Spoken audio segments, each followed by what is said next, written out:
Assalamualaikum and good day to Dr. Malina.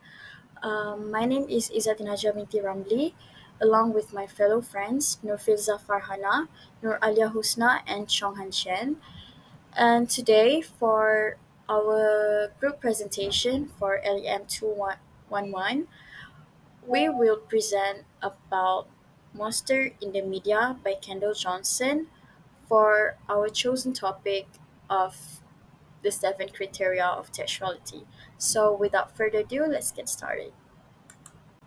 So, this is the overview or the contents that we are going to cover. Firstly, is introduction. Second is analysis. Second is media synopsis.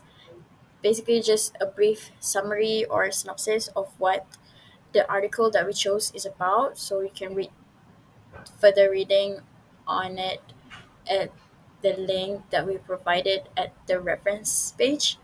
And then the analysis and findings, basically just the seven criteria that we found on the article, and then conclusion, and lastly references. Moving on to the introduction.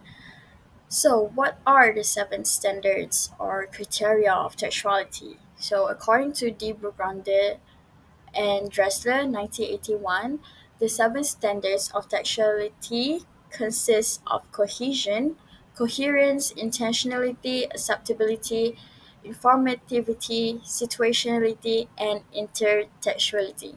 So these seven standards, they act as a crucial linguistic tools in order to analyze the effectiveness in communication. So textuality is what defines as a text in a specific manner. And according to Silverman 1986, this seven standard of textuality makes the text open to multiple interpretations. Next is the media synopsis.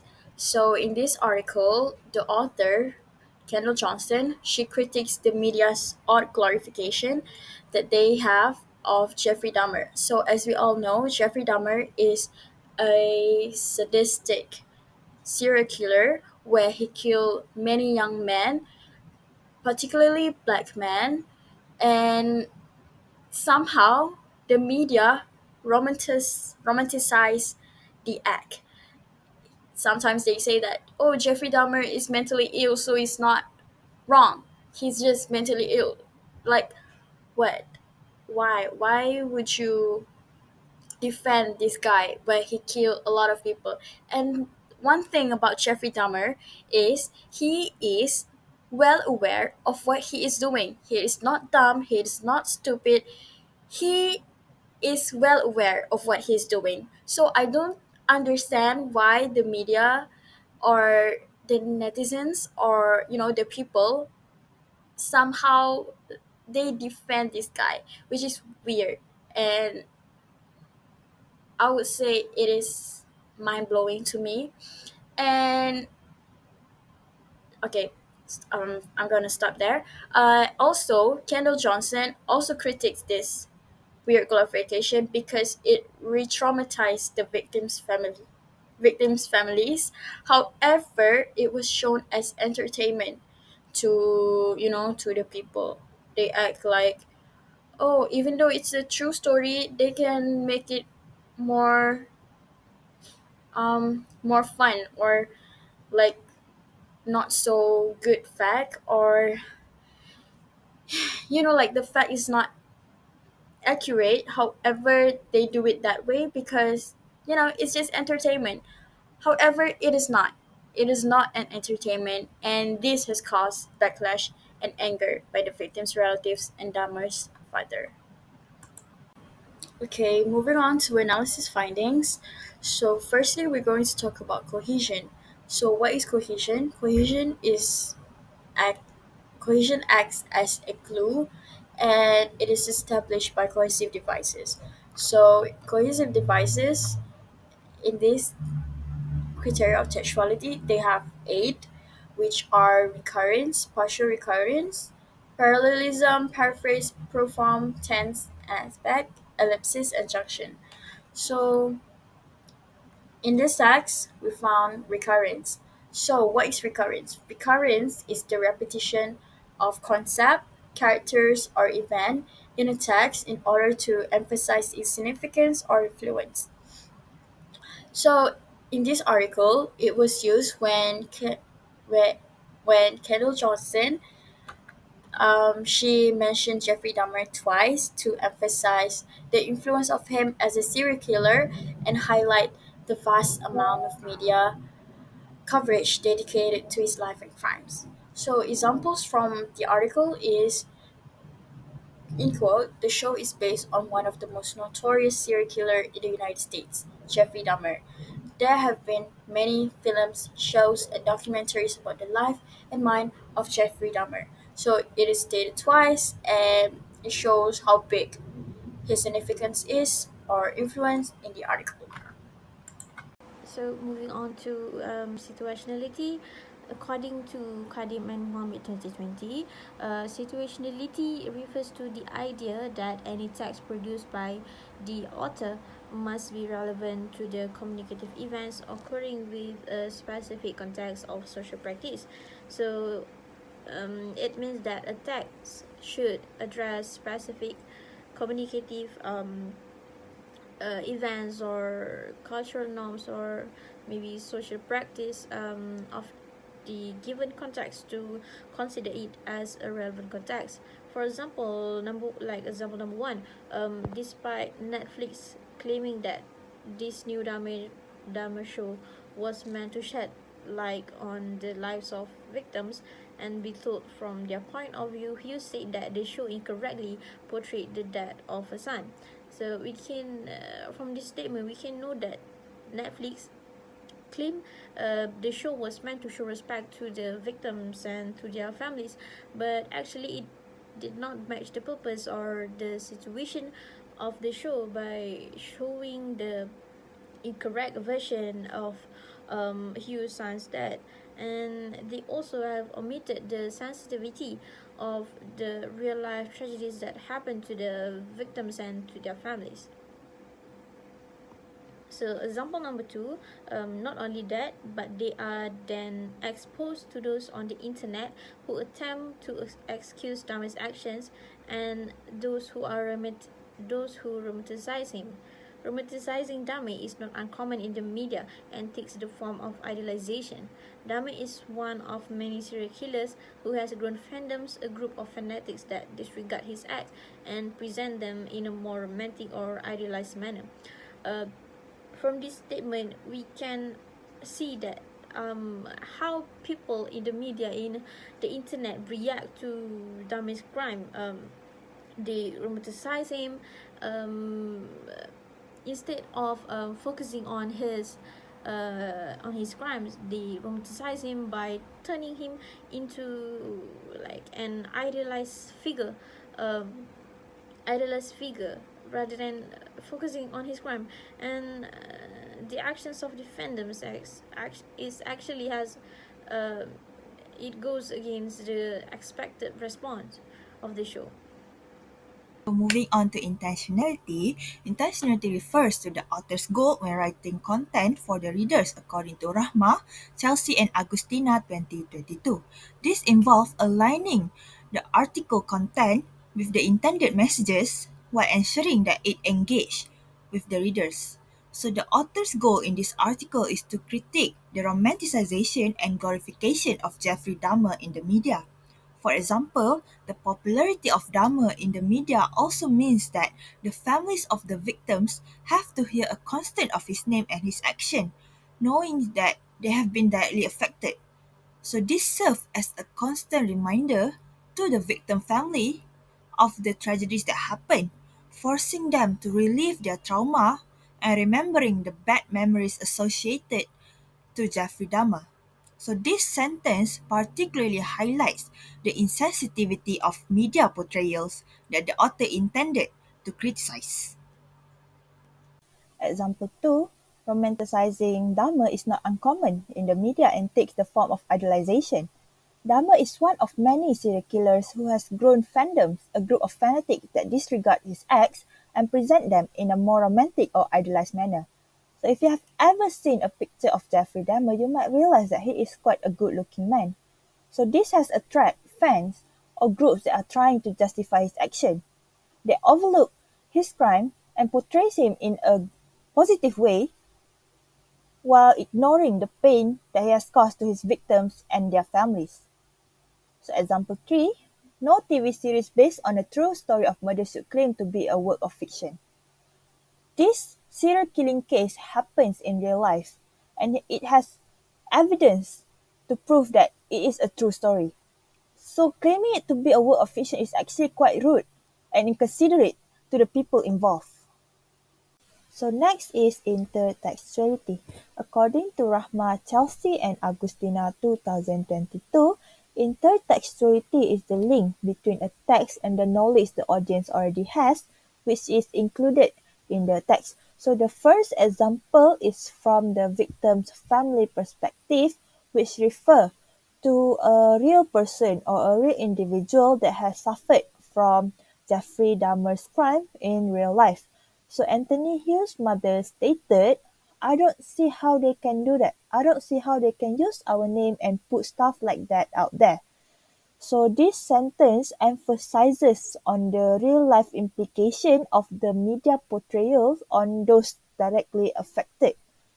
So it focuses on how the media portrayal of Jeffrey Dahmer crimes interacts with the reader's existing knowledge of the real life event and the people that was involved. So the second example is from the previous media coverage.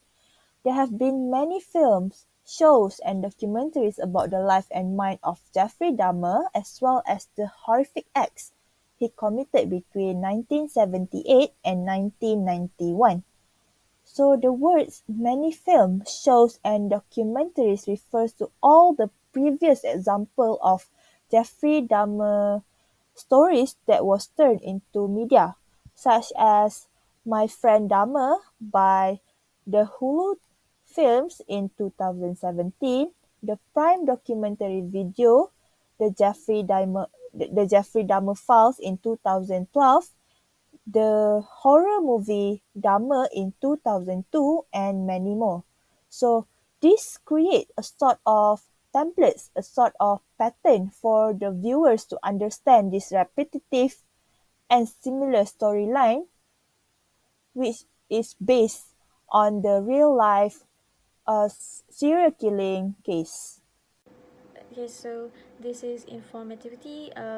According to Al-Azawi 1971, it refers to how well a text aligns with its context. It concerns the aspect of recent or new information and the expectation from the readers of a text.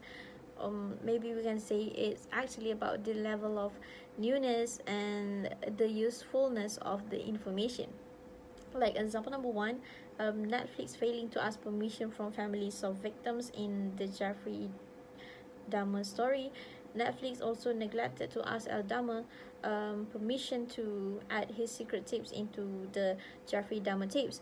So we can see that this statement provides information about Netflix that actually didn't ask the permission from the um, family from the families involved to use some materials. So this has raises the issue of respect and privacy towards the victim's family.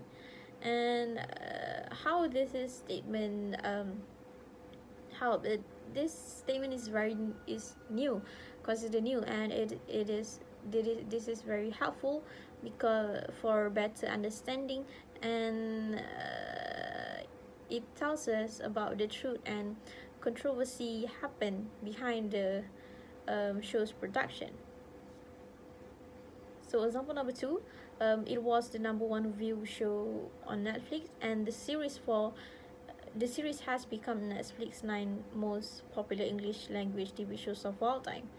Uh, this statement shares specific data of viewership of the show. It also helps it also new, and it helps us to understand how successful um, the show was, and it also indicates how many people have talked and have watched the show. Example number three, Dame targeted specifically LGBTQ men of color is something that should be focused on, seeing as direct violence against these marginalized communities is still very current. Um, these important facts shared in the statements of Dame crime, um, it the marginalized group he aimed for, it just connect to the issues of um, hate and violence happening now, the hate and violence against the marginalized group. So we can say that this information in our this statement is new, and it is useful. So moving on to analysis finding, um, we have coherence. So coherence is what makes a text semantically meaningful. It is how the parts of a text are linked together in order to create meaning. So in this article, we can see that the text is easy to follow and it makes sense. It clearly explains about the negative impacts of the romanticization of Jeffrey Dahmer in the media, and it is well organized. The article begins by discussing the popularity of Netflix Dahmer series, and then she talks about the emotional and moral impact of how Dahmer's life is shown, especially on the families of the victims. So, when reading this, we can feel the experience of what the article is trying to convey. Like we can feel the situations, it is well described and sequenced, and so on. So, in our opinion, it is coherent. So I'll be continuing with the last standard or criteria of the textuality, which is acceptability. So according to Rama et al. 2022, acceptability is the language selection, organization, and title of the text provide clear indication of the type of content being presented. So this content is well organized so that it is easy to identify and extract the main information the writers try to convey. For example, this article here we can see it start with the title, which is Monster in the Media, and followed by the introduction about Jeffrey Dahmer and about his past actions. So this body part of this article talk about the show and his influence on reality life. So in the end of this article, it talks about Jeffrey Dahmer again as a conclusion. Besides that, acceptability is also like the text contains accurate information regarding the issues supported by a number of data given by prominent people. So, for example, here in the last part of the article, we can see here the harsh truth of it all is the name Jeffrey Dahmer will always be remembered. The notorious serial killer who killed 17 young men between the late 70s and early 90s. Here we can see a specific numbers used by the media, which is 17 young men in the late 70s and the early 90s. So we have come to an end to the end of this presentation, which I will be conclude all of this presentation. So to conclude here, through this article, we have delved into the intricate world of textuality, examining the standard criteria of textuality, which is coherence, cohesion, informativity, intertextuality, acceptability, situationality, and the last one is intentionality. So we have explored the significance of these criteria in this specific article. While we have gained valuable insight into textuality, further exploration is necessary to fully understand its complexities. Thank you from our team here.